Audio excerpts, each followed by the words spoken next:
Are you dreaming of living in South Korea? Maybe you've fallen down a K-drama rabbit hole, you're obsessed with the food, the history, the language, or maybe you just want to live a life that looks nothing like the one you have right now.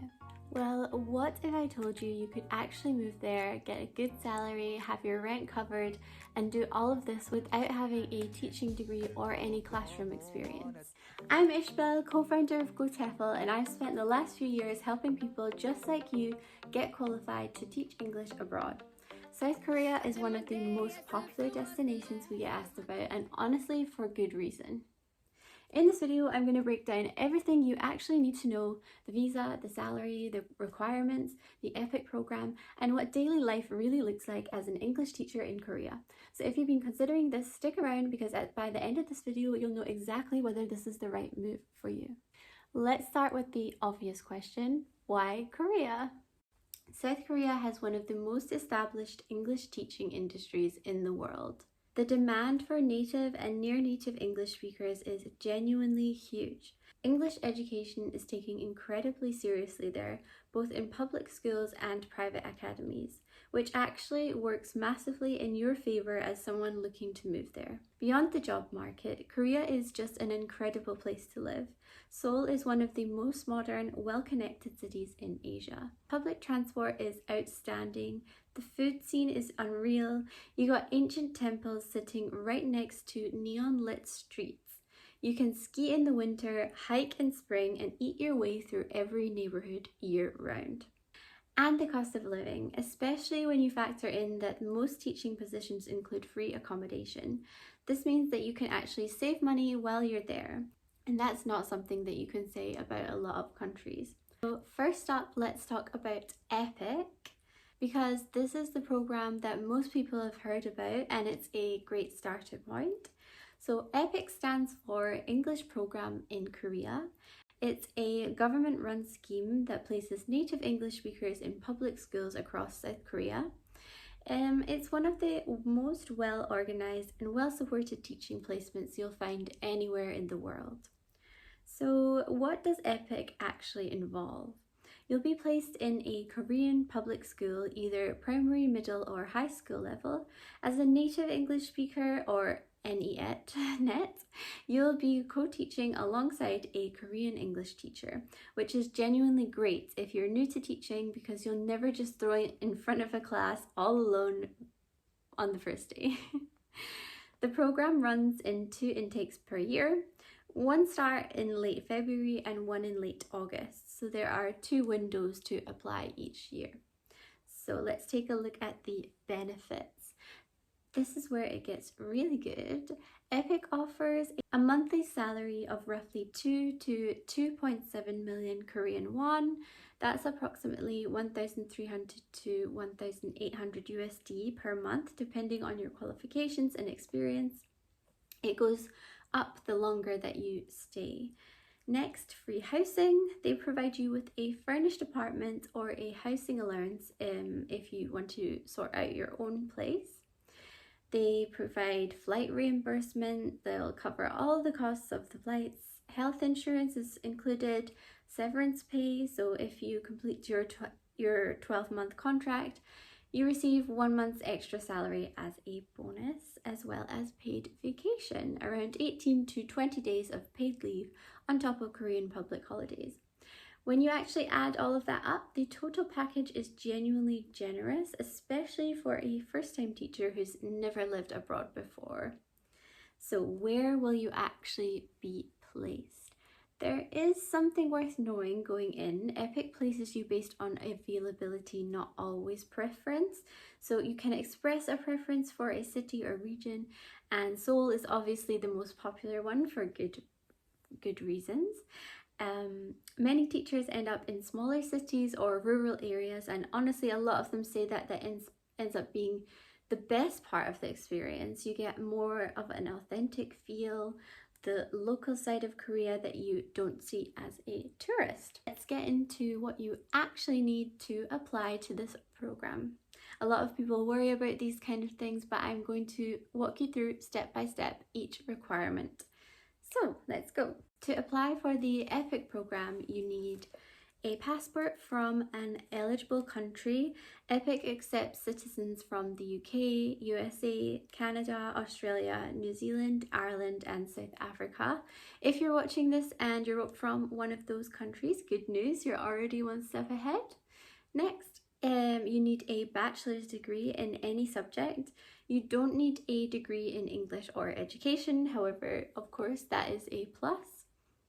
Your degree just needs to be from an accredited university, and if you've graduated from university in any subject, you are eligible.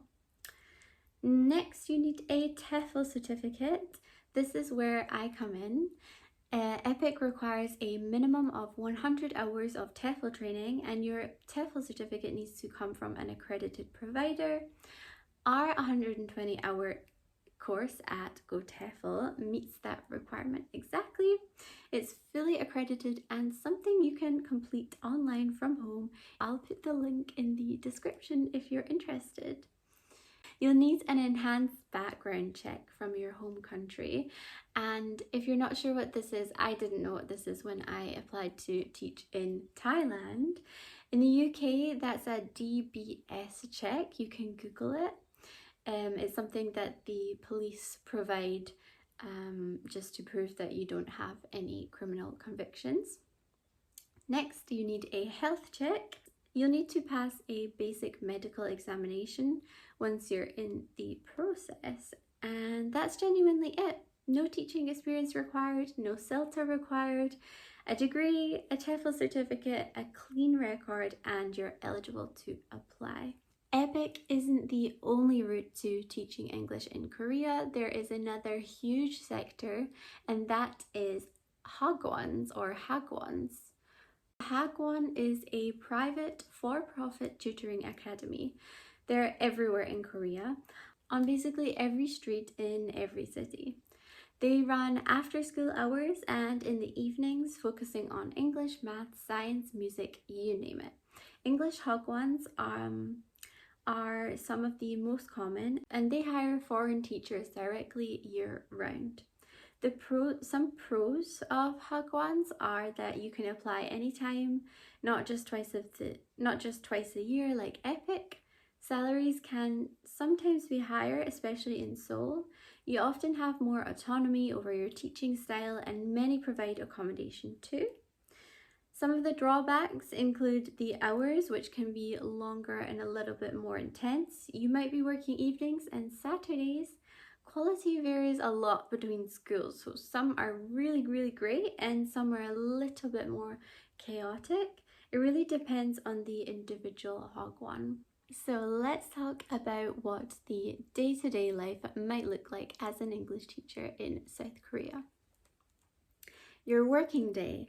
In a public school through EPIK, you're typically working hours roughly 8 a.m. to 4 p.m.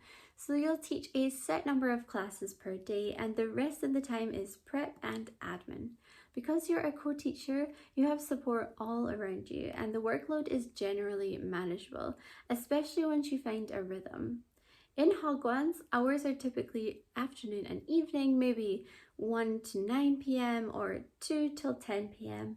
That sounds a little bit rough on paper, but it does mean that your mornings are completely free, which many teachers love and use to explore. Moving on to accommodation, most programs provide a small furnished apartment, which is compact but very functional. Having rent taken care of completely changes the financial picture. You're not handing over a huge chunk of your salary just for the roof over your head. Next, getting around. Korea's transport system is genuinely one of the best in Asia. The subway in Seoul is extensive and incredibly cheap. KTX high-speed trains connect cities across the country, so getting from coast to mountains to other cities is all very easy and affordable. So you're interested, but what's the actual first step? Honestly, get your Tefl certification sorted first. It's the thing that takes the most time to complete, and you want to get it sorted before you start your application. Once that's out of the way, then you have literally everything you need, and you just need to compile all your documents together and apply. South Korea is genuinely one of the best first placements for someone who wants to teach abroad. It's well organized, well paid, and it gives you access to an incredible country and culture in a way that no holiday ever could. If you've been on the fence, I hope this video gives you a clearer picture of what's actually involved, and more importantly, that it's more achievable than you might have thought. If you have questions, drop them in the comments. I genuinely read all of them and I'll do my best to help. And if you haven't already, check out the other videos on this channel. I cover teaching in Thailand, online English teaching, how to choose a Tefl course, and loads more. Hit to subscribe so you don't miss anything, and I'll see you in the next one. Bye!